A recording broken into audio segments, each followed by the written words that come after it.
hombre de gran revelación. Y la porción que vamos a leer en esta tarde se encuentra en Isaías, en el capítulo 6. Y vamos a leer solamente 5 versículos. Yo le he titulado a esta historia que nunca más él volvió a ser igual. Y yo creo que ni tú ni yo, una vez que hemos conocido al Señor, nunca más hemos vuelto a ser iguales. Amén. Y vamos a leer la palabra que está en la versión PDT, que es una de mis favoritas, ya muchos de ustedes lo saben. Y dice así: el año en que murió el rey Uzías, vi al Señor sentado en un trono muy alto, y los bordes de su manto llenaban el templo. Y sobre él se veían ángeles serafines con 6 alas cada uno. Con 2 alas se cubrían el rostro, y con otras 2 se cubrían los pies, y con las otras 2 volaban. Ellos se decían uno al otro: Santo, Santo, Santo es el Señor Todopoderoso, y su gloria llena toda la tierra. Y dice que el umbral de las puertas se estremecían debido al sonido de las voces, y todo el templo se llenó de humo. Entonces yo exclamé: pobre de mí, ya me doy por muerto, porque mis labios son impuros. Vivo en medio de un pueblo de labios impuros, y sin embargo he visto al Rey, al Señor Todopoderoso. Para poder entender un poquito este pasaje, quiero hablarles un poquito acerca de quién era el profeta Isaías, quien nosotros tenemos aquí, el nieto de los pastores, que se llama igual. Y quiero decirles que en hebreo significa salvación de Jehová o Jehová salva. Eso es lo que significa el nombre de Isaías. Él, además de ser profeta, tenía como profesión ser escriba, o sea que él era un narrador de la historia, de los acontecimientos bíblicos y de las cosas que sucedían.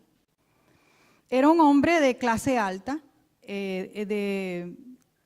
estaba familiarizado con la realeza, un hombre de influencia, y él estuvo en medio del consejo durante el reinado de 4 reyes del reinado de Judá, del cual el pastor en muchas ocasiones nos ha hablado cuál era el reinado de Judá.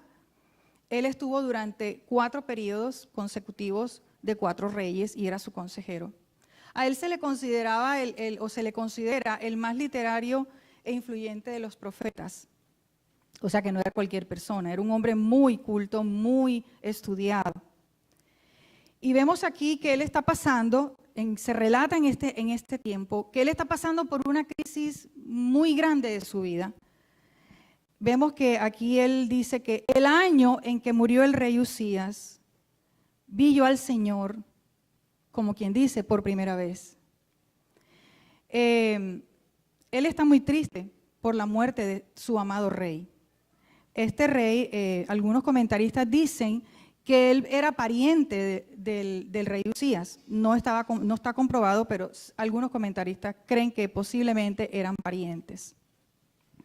Él lo admiraba mucho. ¿Por qué él admiraba tanto al rey Uzías? Uno se pregunta, ¿por qué él lo admiraba tanto? ¿Por qué marcó? Ustedes saben que a veces a uno se le puede morir el presidente, se puede morir un senador, se puede morir un vecino. Y bueno, sí, nos duele, pero no nos impacta tanto. Entonces hay que mirar a ver quién era el rey Uzías, ¿verdad?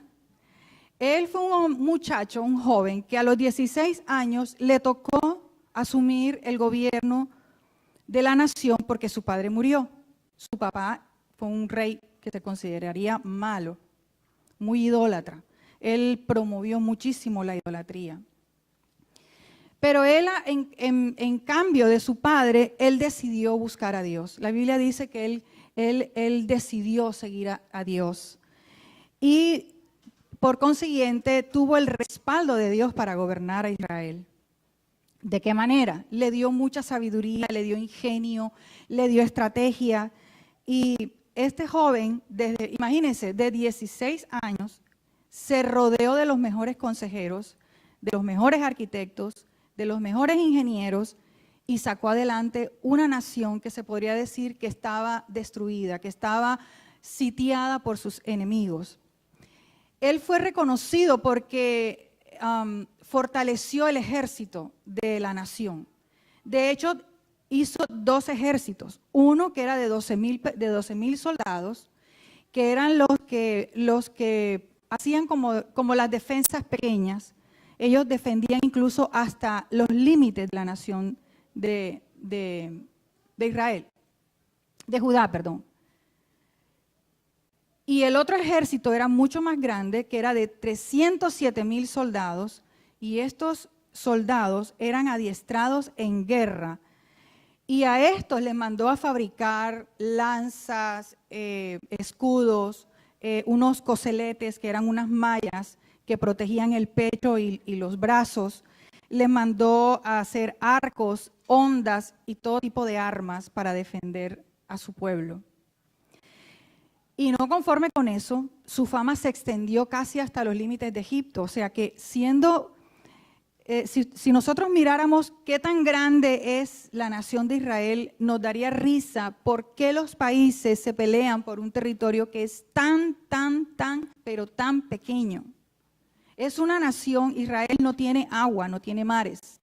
Está cerca, pero no le pertenecen. Israel no tiene petróleo y sin embargo es un territorio muy codiciado. Ahora imagínense, estaba dividido, o sea que no era chiquito, sino recontra pequeñito. La sola porción de Judá. Y sin embargo, este hombre hizo que los demás pueblos le tuvieran temor. ¿Por qué? Porque él fortaleció al ejército, construyó murallas, construyó torres, y en esas torres tuvo un ingenio de crear un sistema que se pudieran lanzar saetas y se pudieran lanzar grandes piedras, y ahí no había quien penetrara a la ciudad ni a la pequeña Judá. Bien fuerte, o sea, Dios a él lo bendijo de tal manera que su nombre era muy conocido, y como era tan joven y había decidido buscar a Dios, Dios lo prosperó en todo. No solo fue grande en ejército, sino que también tuvo mucho ingenio con la agricultura. Creó unos pozos que servían de riego para la agricultura. Entonces, había de todo tipo de vegetales para comercializar. Y además de eso, promovió y desarrolló la agricultura. Este muchacho realmente se ganó la admiración de todo el mundo, de todos los que estaban a su alrededor. Todo el mundo comenzó a admirarlo porque de verdad que se la merecía. Solamente, bueno, dicen que su reinado, está escrito en la historia, que duró 52 años en su reinado. Solo tuvo 2 pequeños detalles que fueron su ruina. Una fue que su padre había construido unos lugares altos de adoración donde se hacían sacrificios a ídolos, y él no los destruyó. O sea, fue permisivo con estas cosas. Y lo otro fue que muchas veces el ser humano, cuando tiene poder y éxito y fama, hay una pequeña, un virus, le llamo yo, o una bacteria que se llama orgullo. Dice la Biblia que él se llenó de orgullo. Y ese orgullo lo llevó a cometer un error muy grande, que fue que él quiso entrar al templo y hacer las funciones de un sacerdote, de quemar el incienso. Y cuando él lo hizo, él no estaba facultado para eso, porque ya hemos hablado en otras ocasiones que solamente esto era delegado para la tribu de Leví, los que tenían herencia y formación sacerdotal. Y cuando él está en el templo quemando el incienso, porque él era el rey y él creía que tenía toda la autoridad para hacerlo, el sumo sacerdote y 80 sacerdotes más se vinieron contra él y lo regañan, y él, en vez de reconocer su error, lo que hace es que se llena de ira, de mucha ira. Y en ese momento viene algo, y es que Dios lo castiga con una lepra que le comenzó en su frente, y lo tuvieron que sacar inmediatamente del templo. Y fue recluido el resto de sus días, apartado de la nación, y nunca más pudo salir a la calle. Perdió lo que tenía a causa del orgullo. Y aunque en esta tarde no vengo a hablar del orgullo, creo que vale la pena que tengamos mucho cuidado con el orgullo, porque aquí vemos que el orgullo lo llevó a ser rebelde. Él se creyó con la autoridad, porque el rebelde lo que hace es que se subleva contra la autoridad. No acata la orden de la autoridad, sea quien sea. Él usurpó, el rebelde usurpa a esa autoridad. Él quiso hacer la función que no le correspondía y lo llevó a ser necio, porque esa usurpación lo llevó a tener ira, y en esa necedad lo llevó a la ruina. Y yo quiero que tú te grabes este ciclo que yo tengo aquí, porque nosotros no debemos permitir que nuestro corazón se llene de orgullo, por muy bendecidos, por muy hábiles, por muy instruidos, por muchos títulos que tengamos, por muchos años de servicio, nos llenemos de orgullo. Amén. Gloria a Dios. Entonces, el orgullo, dice el diccionario, que es un exceso de estima propia, es presunción, es vanidad. Eso es el orgullo. Entonces, cuando este joven lo sacan de allí muere. Pasaron muchos años, su hijo lo sustituye, y él desde una casa de retiro para leprosos, con todas las comodidades, desde allí le toca mandar a través de la boca de su hijo. Entonces ahora sí podemos entender por qué Elías estaba tan triste con la muerte del rey Uzías, porque es que el rey Uzías había ganado la admiración, el respeto, el amor de todo el pueblo. Y el problema era, me imagino que Isaías decía, si va muerto nuestro gran rey, ahora va a venir un problema sociopolítico, socioeconómico. Otra vez vamos a retroceder, vamos a volver a ser esclavos, vamos a ser perseguidos y vamos a padecer mucha hambre. Porque en medio de la guerra lo único que se consigue es el hambre, ¿verdad? Y este profeta, aquí como lo vemos en la palabra, él muy angustiado y preocupado se va al templo, como todo buen hombre de Dios. Porque a veces nosotros podemos desubicarnos, pero cuando tenemos un problema, nosotros lo primero que hacemos es ir a la presencia. Y el profeta lo que hizo fue que se fue al templo. Cuando yo me imagino que él estaba allí llorando a su amigo y a su amado rey y a su pariente, y de repente empieza a tener una experiencia increíble. Tiene una visión. Una visión se da con los ojos, la persona no está dormida, está despierta. Dios le empieza a revelar algo increíble, algo sobrenatural. Solamente en la Biblia se describen visiones como esta 2 veces. Una de Juan, el apóstol Juan, en el Apocalipsis, y pero esta es superior, es más descriptiva de cómo es el cielo. Él ve aquí, él dice, cuando muere el rey Uzías, de repente él se ve un trono muy alto, y dice que las faldas, el borde del manto, cubrían el templo. O sea, quiere decir que el templo lo veía pequeñito y estaba cubierto por las faldas de un rey.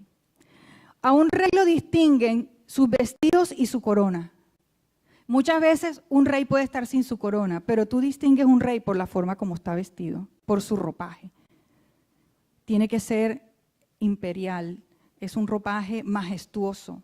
Sus telas son espesas, gruesas, caen y son más largas de lo normal.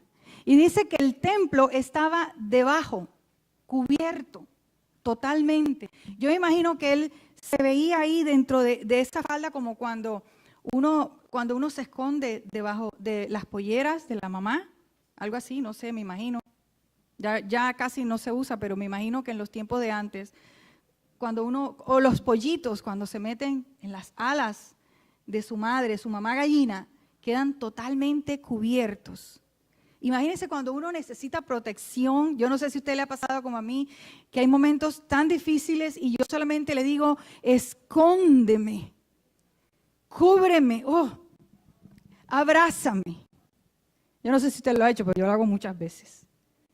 Y yo siento que él me esconde. Y el profeta ve que las faldas cubren el templo.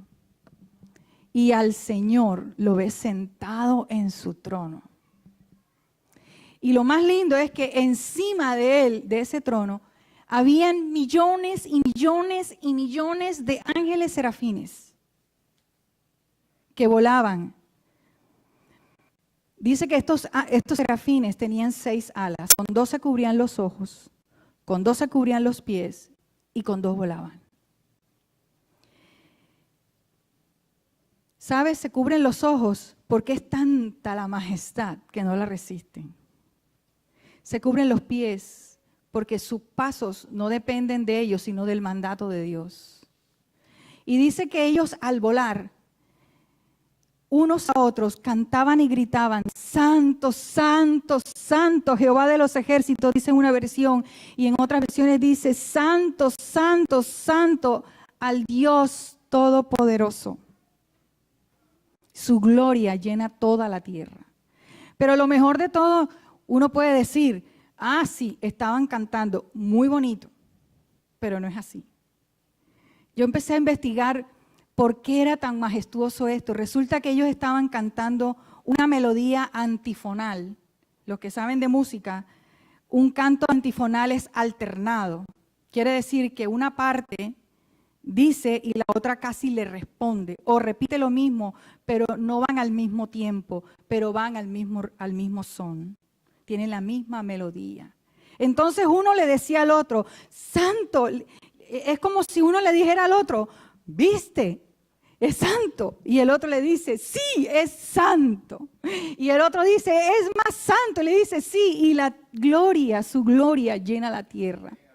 Pero no solamente eso, sino que volaban, volaban, volaban, volaban.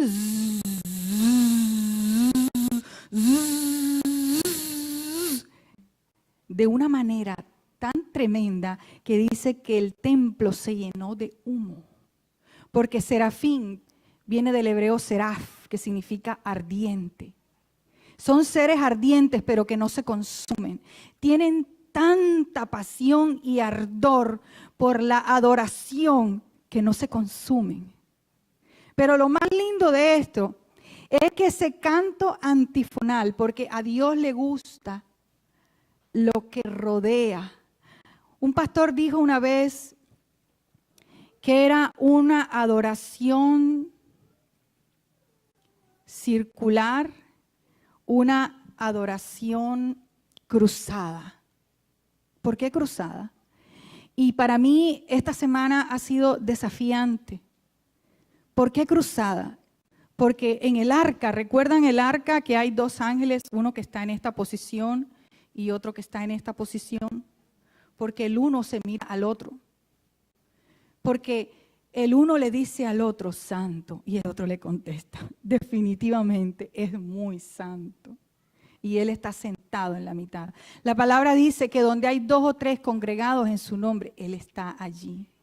Y sabes, ustedes recuerdan cuando Jericó, cuando Dios de una manera loca le dijo a Josué que tomara al pueblo y le diera vueltas, vueltas, y a los 7 días gritaran. Eran miles de personas, pero ellas tenían que dar forma circular, porque al dar la vuelta tenían que verse las caras. Y el que estaba desanimado tenía que encenderse, porque la adoración cuando es cruzada tiene que producir una atmósfera, tiene que producir un cambio, tiene que producir un humo que no tiene olor y tiene que producir un ardor que no se consume.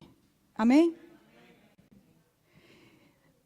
A mí me llamó la atención y he estudiado mucho, me ha bendecido tanto cuando Jesús habló a sus discípulos acerca de la historia de la viuda que insistía ante el juez injusto. Y dice, ¿acaso Dios no hará justicia a sus escogidos que claman a Él de día y de noche? ¿Se tardará en responderles? Y dice, de cierto pronto lo hará, les hará justicia. ¿Sabes? Porque la adoración cuando es de mañana, cuando es de tarde, Dios actúa. De la misma manera, cuando yo tengo otro ejemplo aquí.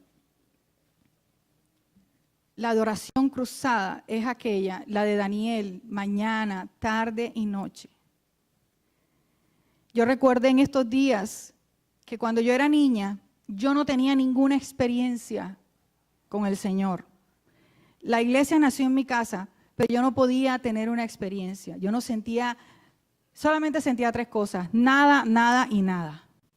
Y todo el mundo lloraba y todo el mundo se emocionaba y todo el mundo estaba siempre quebrantado y yo siempre miraba y decía, esto parece histeria colectiva. Yo eso no lo podía entender. Y pasaron los años y la gente asumía que yo era cristiana y que yo había tenido un encuentro con el Señor, pero no era verdad. Yo había aprendido a comportarme como una cristiana. Pero un día, a mí me llevaron una vez a un campamento de jóvenes y todo el mundo recibió el Espíritu Santo, hablaron en lenguas, menos yo. Y ya la cosa para mí se convirtió en un desafío. Yo decía, no es posible, yo debo tener algo, yo debo ser muy mala, o yo debo ser muy racional, muy analítica, claro, porque yo siempre estaba mirando qué era lo que iba a pasar. Yo no me involucraba, yo era una excelente espectadora. Pero un día le dije al Señor, si tú eres verdad, yo quiero saber si eres verdad. Y yo voy a hacer lo que dice la Biblia en Daniel, de lo que están diciendo. Yo voy a orarte en la mañana, al mediodía y en la noche. Y estaba en el colegio, me comencé a levantar antes y comencé a leer la palabra, no la entendía, pero ahí estaba, al mediodía. Y pasaron varios días y nada. Pero una tarde, yo comencé a cantar y yo no sé qué pasó. Yo comencé a hablar en lenguas yo sola. El Señor me bautizó a mí sola. Y desde ahí cambió mi vida. Él mismo me enamoró a través de su palabra. Empecé a entender su palabra. La adoración cruzada derriba murallas. La adoración cruzada del pueblo de Jericó tumbó esa muralla que era tan gruesa, podríamos decir como una muralla china. Era tan gruesa que se podían construir casas. La adoración cruzada, cuando la persona está cruzada con otra, ahí tú no tomas selfies, no grabas videos. Hoy en día la gente se pierde de las cosas preciosas por estar tomando fotos, por estar grabando. Yo estuve en enero en Disney y una de las personas que iban con nosotros, ella no vio los fuegos artificiales por estar tomándose poses y se pasaron las luces y ella quedó feliz porque todo quedó grabado en las fotos, pero ella en lo personal no lo disfrutó. Y así somos. Muchas veces venimos a adorar al Señor, pero nosotros estamos con la mente en otro lado, distraídos. Por eso el Señor quiere que nosotros creemos una atmósfera de fe, una atmósfera donde se preparan los milagros. Solo en esa atmósfera es que ocurren los milagros, en esa adoración circulante, esa adoración de día y de noche, ese clamor ardiente, ese clamor entrelazado, cuando se junta el día con la noche en adoración. Si tú quieres ver cambios, pon alabanzas en tu casa y verás cómo cambia el ambiente. Dice la palabra que los cimientos del templo comenzaron a estremecerse. Eso empezó a temblar, imagínense. Yo no sé si usted estaba en un temblor grande, yo sí, en México. Cuando eso usted no lo puede parar, eso empieza a estremecerse, que los ruidos, los ladrillos hacen tanto ruido que usted siente como si pasaran miles de caballos. Y dice que los cimientos comenzaron a estremecerse y se llenó de humo el templo. Con toda esa experiencia que el profeta está viendo, es cuando él por primera vez ve su propia condición. Y esto es lo que quiero que te lleves en tu corazón. Cuando nosotros estamos en su presencia, antes no, es cuando nos podemos ver a nosotros mismos, tal y como somos. Así lo dice la palabra, ¿sabes? Isaías, el pastor nos ha venido hablando acerca del servicio. Y casi todos los que estamos aquí de alguna manera tenemos un servicio. Tenemos años de ejercer un oficio.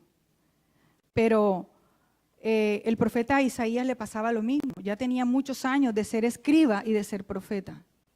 Sin embargo, él, con esta revelación que tiene, este fuego que él ve, con ese poder que allí estaba el Espíritu Santo, es cuando él podía ver realmente su condición. Y él dice, ay de mí que soy hombre muerto. Porque mis labios, lo que yo hablo es impuro, como quien dice, es basura, es inmundo. Y no solo eso, sino que también estoy rodeada de personas impuras. Estoy poniendo mis ojos en la gente. Ese toque especial que tuvo él en este momento fue parecido al que tuvo Saulo cuando fue tirado del caballo y cayó al piso. Cae al piso y dice, soy hombre pecador, estoy perdido sin ti, Señor. De la misma manera, cuando Job se encuentra con la verdad ante el Señor, que Dios lo convence de su grandeza, Job dice, yo solamente te conocía de oídas, yo no te conocía, mas ahora mis ojos te ven. Daniel, cuando tuvo una experiencia también sobrenatural con el Señor, dice que sus piernas perdieron sus fuerzas y se cayó al piso. Sabes, el poder de Dios nos tumba el orgullo, nos tumba la dignidad, nos tumba los conceptos, nos tumba los malos hábitos, nos tumba la grosura del corazón. Solamente esa experiencia, y por eso él exclama y dice, yo estoy viendo al Señor a pesar de lo que soy. A pesar de lo que yo soy, tú te muestras a mí, Señor, y mis ojos te pueden ver. No se puede estar de pie ante tanta belleza, ante tanta majestad. Luego dice en esta porción que uno de los ángeles fue a un altar encendido. Ya no se encuentra ahí, yo se lo voy a relatar. Y él de ese altar encendido saca un carbón y lo posa sobre sus labios. Y ese carbón, ese bello carbón, es el único que tiene el poder para perdonar y limpiar. Porque el ángel le dice, ahora es quitada tu culpa y eres limpio de todo tu pecado. Ese bello carbón representaba a Jesucristo, el único que tiene poder para limpiarnos de toda maldad, de todo pecado, de toda iniquidad, de toda mala actitud.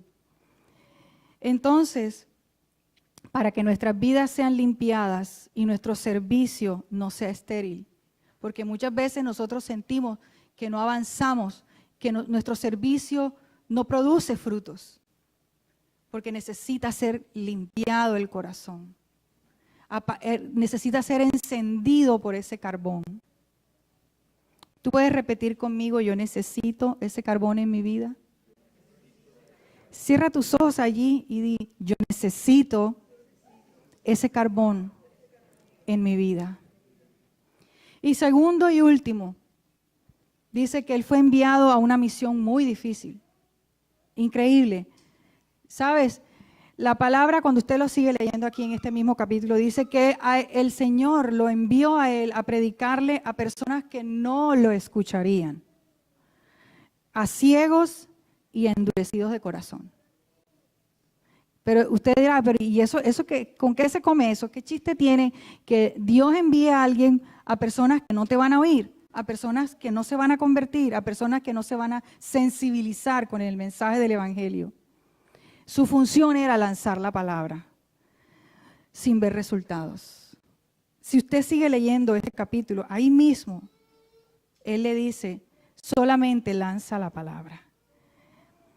Que al pasar de los años, habrá una pequeña cantidad de personas que sí lo van a escuchar.